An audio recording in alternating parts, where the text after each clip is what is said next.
আসসালামু আলাইকুম। সবাই ভালো আছেন নিশ্চয়। আজ আমরা এখন জানব যে সংশোধন পদ্ধতি অনুসারে সংবিধানটাকে কয় ভাগে ভাগ করা হয়েছে।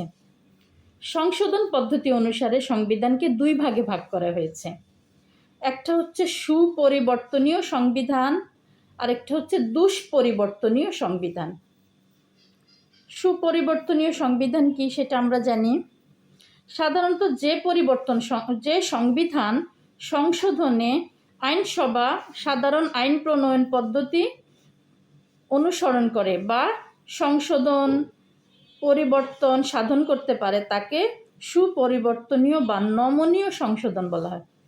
সুপরিবর্তনীয় সংবিধানকে নমনীয় বলা হয়, যে পদ্ধতিটাকে নমনীয় বলা হয় বা সুপরিবর্তনীয় বলা হয়।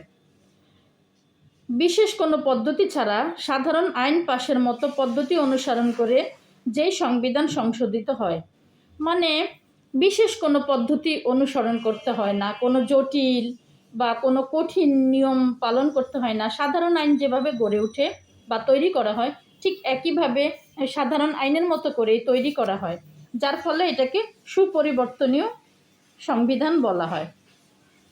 লর্ড ব্রাইস বলেন যে আইনসভা যে পদ্ধতি অনুসরণ করে দেশের সাধারণ আইন তৈরি করে এবং পরিবর্তন করে, একই পদ্ধতি অনুসারে সংবিধান পরিবর্তন ও সংশোধিত হলো ওই সংবিধানকে সুপরিবর্তনীয় সংবিধান বলে। ওই একই কথা, যে সাধারণ আইন যেভাবে তৈরি হয় সেভাবেই তৈরি হবে, এর জন্য অন্য কোনো জটিল পদ্ধতি মেনে চলতে হবে না। সুপরিবর্তনীয় সংবিধান সংশোধনের কোনো জটিল বা পৃথক পদ্ধতি অনুসরণ করতে হয় না। আইনসভার সদস্যদের ন্যূনতম সংখ্যাগরিষ্ঠ ভোটেই সংবিধান সংশোধন করা সম্ভব।